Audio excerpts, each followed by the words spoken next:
ठाकुर जी के मन में आया ये सब ब्रजवासी इंद्र की पूजा करते हैं, और इंद्र तो देव है, देवता तो कार्यों में लगे हैं। इंद्र को दिया गया है कार्य कि तुमको वर्षा करनी है, वरुण को दिया गया है कार्य तुमको जल का स्तर ऐसे रखना ताकि खेती बाड़ी हो सके, वायु को कार्य दिया गया, चंद्र को कार्य दिया गया, सूर्य को कार्य दिया गया, सब देवी देवताओं को कार्य दे रखे हैं। भाग्य बदलने की सामर्थ्य नहीं है सब में, वो तो केवल नारायण में। जिनमें देवताओं को बदलने की सामर्थ्य है वो नारायण है। हम लोग ठाकुर जी के सन्मुख जीवन जी रहे हैं। जब कोई कामना करते हैं जीवन में या किसी वस्तु की आवश्यकता होती है, ठाकुर जी कहते हैं न डट जा, न धैर्य रख, आ रही है, सही समय आएगा, वो वस्तु आएगी। अन्य देवों में और हमारे वृंदावन ठाकुर जी देव तो है ही नहीं, वो तो महादेव के भी देव हैं, महादेव भी जिन पे आनंदित रहते हैं वो हैं। अन्य देवों में और वृंदावन चंद में अंतर क्या? अन्य देव आप वस्तु मांगेंगे आपको दे देंगे, ना समय का विचार करेंगे, ना स्थिति का विचार करेंगे, ना परिस्थिति का विचार करेंगे, आपने मांगा और उन्होंने दिया। लेकिन वृंदावन चंद आप मांगोगे वो कहेंगे अभी नहीं, जब सही समय होगा तब मिलेगा, जब योग्यता होगी तब मिलेगी। ठाकुर जी ने विचार किया कि अब हमने बड़े हो गए हैं, 7 वर्ष की हमारी आयु हो गई है, अब तो ये सब हमारी बात मानेंगे। और ठाकुर जी सब ब्रजवासियों को लेकर के श्री गिरिराज जी गए, गोवर्धन के। और श्री गिरिराज जी जाकर के ठाकुर जी ने सबको वचन दिया, बोले तुमने आज तक इंद्र के दर्शन किए? बोले नहीं। बोले मैं वचन दे रहा हूं, 56 भोग लगाओ, परिक्रमा करो, प्रणाम करो, वंदन करो, श्री गिरिराज बाबा प्रकट है के दर्शन देंगे। सब ब्रजवासी परिक्रमा करे, 56 भोग लगाए, और सब बोले लाला तेने कही गिरिराज बाबा दर्शन देंगे, कहाँ है? बोले प्रणाम तो करो। सब ने प्रणाम करके वंदन कियो, और जैसे ही नेत्र खोल करके देखे तो श्री गिरिराज पर्वत के ऊपर 4 भुजा वाले श्री गोवर्धन नाथ प्रकट हो गए। बोलो गिरिराज धरण की जय। दर्शन हुए। सब ब्रजवासी बोले लाला बूढ़े है गए भाई, इंद्र की पूजा करते करते कभी दर्शन ना दिए माने, तेरो गिरिराज बाबा कैसो सीध हो, एक बार की हमारी सेवा ते प्रसन्न है कि देख दर्शन दे रो है।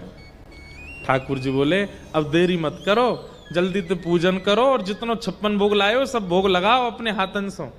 और प्रथम गिरिराज जी का पूजन करने स्वयं ठाकुर जी गिरिराज जी पे ऊपर जा रहे हैं। कितनी सुंदर छवि है। ठाकुर जी स्वयं पूजा की थाल लेकर के अपने ही रूप को पूजन करवे जा रहे हैं। ज्यादा अंतर नहीं है गिरिराज जी के स्वरूप में और ठाकुर जी में, बस इतना अंतर है गिरिराज बाबा की 4 भुजा हैं, ठाकुर जी की 2 हैं। गिरिराज बाबा ने थोड़ा विशेष श्रृंगार कर रखा है, ठाकुर जी का सामान्य है। गिरिराज बाबा ने विशेष पोशाक पहन रखी है, ठाकुर जी ने सामान्य कटिकाचनी पहन रखी है। इतना ही अंतर है बस, बाकी नैन, नाक, ओष्ठ, गाल, रूप, रंग सब एक जैसो है। मधुमंगल श्री दामा तन सुखा मन सुखा सबरे ठाकुर जी के सखा गए। बोले लाला देवता तो बड़ा जोर को लग रहा है। ठाकुर जी बोले दूर ते दर्शन कर लियो, और मोते जैसे दारी को बोल दे इनते मत बोल दियो, गारी मत दे दियो। ब्रजवासी तो बेचारे भोले होते हैं। ठाकुर जी के सखा जाकर के गिरिराज बाबा के दोनों हाथन को छू छू के देख रहे हैं। ठाकुर जी बोले कहा कर रहे हो? बोले लाला देख रहे हैं नकली है कि असली है, कहीं नकली हाथ तो ना लगाया है 2-2। सीधा बोलो बोले लाला एक बात बता। बोले कहा जी गिरिराज बाबा को मोह तोते बहुत मिले, देखिए तेरे जैसी आंखें, तेरे जैसे नाक, सब कुछ तेरे जैसा ही है। तू ना जाने मैं अपनी गैया चरावे यहीं आऊं ना गिरिराज जी पे, तो मेरी गैया को दूध पहले गिरिराज बाबा पीवे, फिर घर जाके मैं पी लूं। एक एक गैया को दूध पीवे थे, हम दोनों एक जैसे हैं। सीधाऊं बोलो जे कोई बात है लाला, गैया को दूध पीवे तो कोई शक्ल मिले? क्यों तेरी बहन और तेरी शक्ल ना मिले? बोले हम भी मिले तो क्यों, तुमने अपनी मैया को दूध पियो या हमारे तुम दोनों उनकी चेहरा मिले। और कोई भी बहन भैया देख ले, कछु चीज तो उनकी मिले, कोई के कान मिले, कोई की आंख मिले, कोई की नाक मिले। एक ही मैया के बालकन के चेहरा काहे को मिले? क्योंकि मैया को दूध पी में एक ही मैया को दूध पियो। ऐसे एक ही गैया को दूध पीवे की वजह से हमारो चेहरा मिले। मधुमंगल बोला हाँ लाला बात तो सही कह रहे हो, बिल्कुल यही मारे तेरो चेहरा मिले गिरिराज जी थे। सीधा बोलो लाला एक बात बता, दूध तो बछड़ा भी पीवे और वही दूध है हम पी जाएं। जी बछड़ा आज तक हमारे जैसो का गुना भयो। ठाकुर जी बोले अब या को तरना दे रो मैं या के काजे तो बहुत बहुत मेधावी बुद्धि वारो बननो पड़ेगो। अब तू बालक है न एक बड़ा है जा फिर बताऊंगा, जबकि श्रीधाम ठाकुर जी से बड़ा उम्र में इतने बोले हैं श्री सब ब्रजवासी ठाकुर जी की बात मान जाते हैं। सब ब्रजवासियों ने अपने अपने घर की सामग्री अपने हाथन से जाके गिरिराज जी को पवाई और श्री गिरिराज जी स्वयं मुंह खोल करके सबके हाथ से प्रसाद पा रहे हैं। ब्रजवासियों के नेत्र सजल हो गए प्रेम से। वो लाला तेरी बार बार दंडौत है, तेने आज असली देवता को दर्शन कराए दियो हमें। और सब ब्रजवासी श्री गिरिराज जी की तलहटी को अंक में भर करके सब बार बार प्रणाम कर रहे हैं। आज मानो सब ब्रजवासियों को उनके जीवन का साफल्य प्राप्त हो गया। ठाकुर जी स्वयं परमात्मा हैं, लेकिन ब्रजवासी इतना प्रेम करते हैं, इतना प्रेम करते हैं कि ठाकुर जी कितना भी कुछ कर लें ये कभी भाव इनके चित्त में आएगा ही नहीं कि ये परमात्मा है। अभी तक भगवान ने अघासुर, बकासुर, धेनुकासुर, पूतना, कालिया नाग सब मार दिए इनके सामने, फिर भी ब्रजवासियों को यह विश्वास नहीं है कि ये परमात्मा है। क्यों? प्रेम जहां बहुत अतीत में होता है वहां प्रभुता दिखाई नहीं देती। ब्रजवासियों को नहीं लगता कि लाला परमात्मा है, और इसी कारण से ये सब ब्रजवासी ठाकुर जी को प्रणाम नहीं करते, ठाकुर जी को वंदन नहीं करते, बस देखते हैं, प्रेम करते हैं, बस इतना ही है। ठाकुर जी के मन में आई कि भैया जीवन के समस्त पाप, समस्त आर्त, समस्त दोषों को नाश करने की सामर्थ्य है मेरे चरणन में, और ये ब्रजवासी कभी मेरे चरणन में प्रणाम नहीं करेंगे क्योंकि ये तो मुझे लाला माने। ऐसो कहा करूं कि एक बार, केवल एक बार इन ब्रजवासी को मेरे चरणन में प्रणाम है जाए। तब ठाकुर जी ने श्री गिरिराज पूजन करवाया।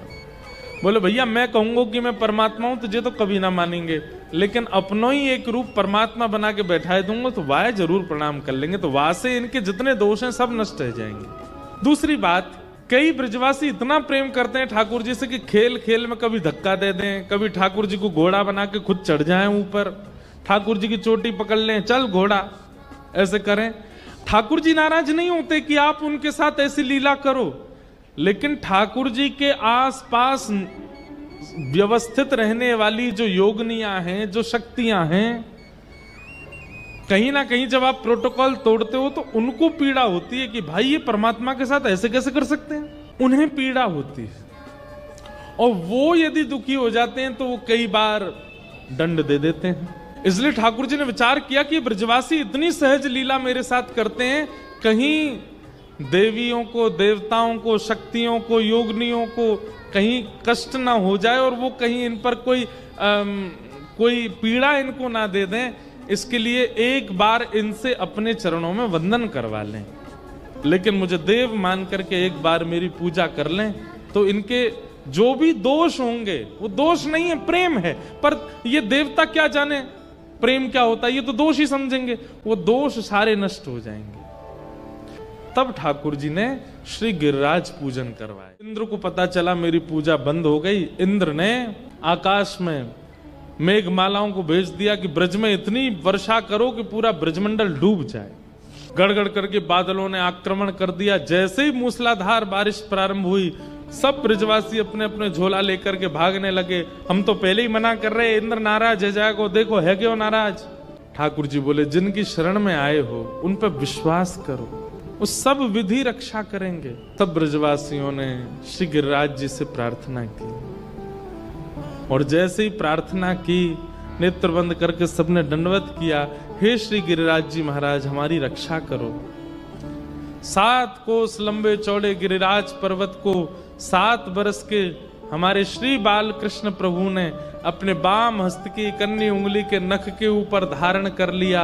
सब ब्रजवासियों ने जैसे ही नेत्र खोल करके देखे, ठाकुर जी बोले जल्दी आ जाओ, सबरे नीचे आके खड़े हो जाओ, गिरिराज जी की शरण में आ जाओ, इंद्र कछु ना कर पाएगो। कोस लंबे चौड़े गिरिराज पर्वत को अपनी बाम हस्त की कन्नी उंगली के नख पर धारण कर लिया। बोल गिरिराज धारण की। ठाकुर जी ने धारण किया। सब ब्रजवासी दौड़ करके गए, अपनी अपनी छड़ियां नीचे लगा करके सब ब्रजवासी टकटकी लगा करके लाला को